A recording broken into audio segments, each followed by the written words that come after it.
시사잡기 일부 두 번째 순서입니다. 지난 4월 30일 부당해고 철회를 요구하며 전주 신성역의 버스 노동자 진기승 씨가 자살을 기도했었습니다. 결국 어젯밤 숨을 거뒀다는 소식입니다. 고 진기승 씨와 함께 복지운동을 펼쳐왔던 민주노총 공공운수노조의 김종인 수석 부위원장을 전화로 연결해 보겠습니다. 김종인 부위원장님. 예. 안녕하십니까. 지금 계신 곳은 어디입니까? 예, 지금 전주에 있습니다. 전주 내려가 계시군요. 예. 뭐 제대로 잠을 이루거나 하지도 못하셨겠군요. 예, 그렇습니다. 사건 내막을 잘 모르시는 분들도 계실 것이어서 어떻게 하다가 해고를 당했고 해고를 하다가 어떻게 복직투쟁을 벌였는가 그리고 자살에 이르게 됐는가 좀 설명 부탁드립니다. 예. 전라북도는 민주노조가 들어서기 전에 임금 체불이라든가 극심한 노동 탄압이라든가 이런 것들이 뭐 비일비재하게 벌어졌었고 그러다 보니까 이제 그런 것들을 해결하기 위해서 2010년도에 이제 민주노조가 건설되고 당시에 공공운수노조의 진기승 조합원도 가입을 했었습니다. 예, 당시 이제 노동조합에서는 좀 어떻게 해서라도 대화로 풀어보려고 회사에 교섭 요청을 하고 뭐 백방을 노력했습니다만 회사는 이제 전북 지역의 버스 자본가들이 카르텔 형성해가지고 교섭을 아예 응하지 않고 심지어는 이제 법원에서 교섭에 응해야 된다는 판례가 났음에도 불구하고 무시해버렸고 그래서 저희들이 이제 불가피하게 파업을 했었습니다 당시에. 예, 146일 동안 10년, 11년에 걸친 그 파업이군요. 예, 10년과 12월에 146일 동안 파업을 했었는데 파업을 마무리하면서 이제 어떻든 성실하게 교섭에 응한다는 것하고 그다음에 민영사 처벌이라든가 징계 해고 등을 하지 않는다고 합의를 했었는데 들어가서 그 약속들이 지켜지지 않아가지고 저희들이 다시 2012년도에 또 파업을 했었습니다. 이제 파업 기간에 이제 진기승 조합원이 한국노총 복수노조로서 한국노총 조합원들하고 좀 이 사소한 다툼들이 있었고 그러고 나서 이제 그런 게 있었습니다만 파업을 끝내면서 저희들이 회사하고 그동안에 있었던 모든 일들에 대해서는 민형사상 책임 묻지도 않고 그다음에 인사상 불이익도 주지 않겠다는 합의서를 썼었고요. 예, 그랬는데 이제 끝나고 나서 회사가 그 약속을 지키지 않고 해고를 해버렸지요. 예, 그래가지고 이제 저희 노동조합에서 지방노동위원회에 해고 무효 소송을 했었고 거기서 이제 지방노동위원회에서는 승소했습니다만 이제 그 중앙노동위원회에서 중앙노동위원회가 결정적인 자료를 누락시켜버려가지고 저희들이 번복됐습니다. 그 판결이. 지방노동위에서 이긴 것이 중앙노동위로 가서 또 졌군요. 예, 참 그런데 안타까운 것은 진기승 조합원이 목을 메고 나서 그 다음 날 시간으로 보면 한 10시간 정도 되는데요. 행정법원에서 해고가 무효라는 또 판결을 다시 받은 거죠. 참 안타깝게도 그때는 이미 진기승 동지는 볼 수 없는 상황이었습니다. 근데 예를 들면 복직을 위해서 소송을 갖다 진행 중이고 소송 판결이 뭐 내일이나 모레 나온다고 하면 기다려 볼 만도 한데 목을 매 자살 기도를 했다면 뭔가 또 그 다른 이유가 있었던 것 같습니다. 뭐 혹시 인격 모독이라든가 이런 거 얘기도 나오는데요. 예, 그렇습니다. 그러니까 이제 사측에서는 계속 불러서 이제는 이길 수 없다, 진다. 그러니까 포기해라 이렇게 온갖 해유 협박을 했었고요. 심지어는 이제 이 중간 관리자들이 이리 끌고 다니고 저리 끌고 다니면서 해주도 하고 협박도 하고 심지어는 회장한테 가서 무릎 꿇으면 복직시켜주겠다고 해서 2번이나 회장한테 가서 무릎도 꿇었고 심지어는 안 되면 부인하고 같이 가서 무릎 꿇으라고까지 했고요. 그런데 차마 부인까지는 같이 가지 않았습니다만 정말로 뭐 인간으로서 참을 수 없는 모멸감을 받았던 것이고요. 결정적으로 진기승 조합은 이제 자결까지 결심한 계기가 있는데요.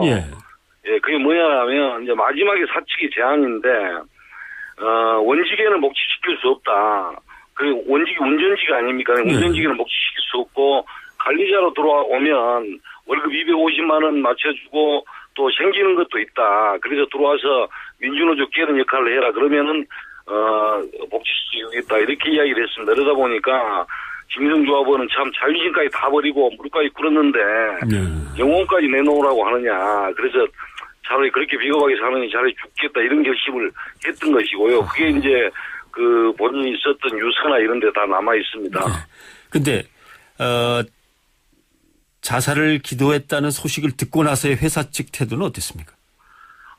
정말 참 그 점이 저희들뿐만 아니라 유족들도 분통을 터뜨리고 있는 건데요. 회장이란 분이 격양돼 있는 그 조합원들한테 와가지고 내가 죽으라고 했느냐 이렇게 막말을 하고 심지어는 정말 이 내사 상태에서 사경을 헤매고 있는 참 김기성 조합원을 병간호하고 있는 가족들에게까지 찾아가가지고 정말 내가 죽으라고 했는데 왜 회사에 와서 난리냐 이렇게 막말을 하고 이렇게까지 하면서 직접 저도 회장을 만나봤습니다만 내가 무슨 책임이 있느냐 경영 잘하고 있는데 왜 우리 보고 그러느냐 우리는 책임 못 준다 이러고 지금 있는 상태입니다. 예. 좀 걱정되는 게 또 하나 있습니다. 일단 돌아가신 분에게는 참 안타까운 그 죽음에 대해서 애도를 표하지만 혹시 이 버스 노동자들의 상황이 이 말이 씨가 된다고 해서 조심스럽습니다만 이런 또 극단의 선택을 하는 쪽으로 자꾸 몰려가는 건 아닌지 남은 분들도 걱정은 됩니다만. 예, 저희들도 그게 참 걱정입니다. 하루하루 그 조합원들 참 제가 얼굴 쳐다보는 게 두려울 정도로 조합원들이 계속 격양돼 있고 심리적 상태들이 많이 악화돼 있어서 저희들도 제발 그렇게 되지 않기를 바라고 또 조합원들을 그래서 저희들이 모아놓고 또 교육도 하고 여러 가지 지금 노력들을 하고 있는 중입니다. 근데 왜냐하면 아까 말씀하실 때 잠깐 전북 지역 버스 회사들의 카르텔 이렇게 얘기를 잠깐 하셨는데 그러면 전체적으로 사업주들끼리 뭔가 맞춰가면서 버스 노동자들에 대한 대우를 갖다가 조정해 가고 있다거나 그런 게 있는 모양인데 실제로 다 같이 열악한 대우를 받거나 부당한 대우를 받고 있다는 얘기 아닙니까? 예, 그렇습니다. 참, 이제, 지금도 저희들이 이제 일부 회사들은 교섭을 하고 있는데, 그 회사들이 한 이야기 그렇습니다. 우리끼리는 도장 못 찍는다.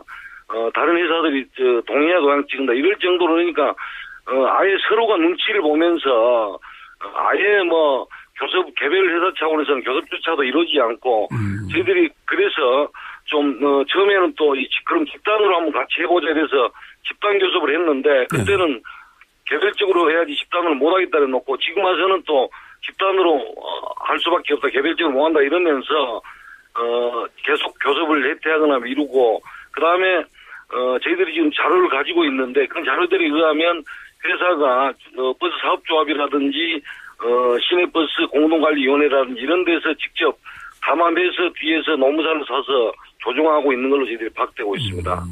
혹시 부당해고 때문에 복직투쟁을 벌이고 힘들게 사시는 분들이 계속 나오고 있습니까? 예, 제가 지금 자료를 가지고 있는데요. 5개 회사에 2011년부터 저희들이 회사를 부당 노동행위로 고발한 건이 308건입니다. 부당 노동행위로 고발한 건이 300건입니다. 이건 어느 시도를 가도 이런 정도로 숫자가 많은 곳은 없을 겁니다. 심지어는 이제 이건 제가 부당 노동행위로 고발한 거고 부당 징계라든가 부당 해고라든가 이런 것들은 비일비재하게 벌어지고 있고 심지어는 이제 현금 손님으로부터 2,400원 덜 받았다고 해가지고 해고시켜버리고 심지어는 800원 덜 받았다고 해고하고 이런 일까지 벌어지고요. 그날 운행하고 결산한 금액이 2,400원, 800원 차이가 난다고 징계를 하거나 해고를 했단 말이죠. 예, 물론 사람이다 보니까 실수를 할 수 있고 현금을 받고 내주는 과정에서 더 내주거나 또 입금할 때 착오로 덜 입금할 수도 있는데 문제는 이런 일이 이제 저희들만 벌어지는 게 아니고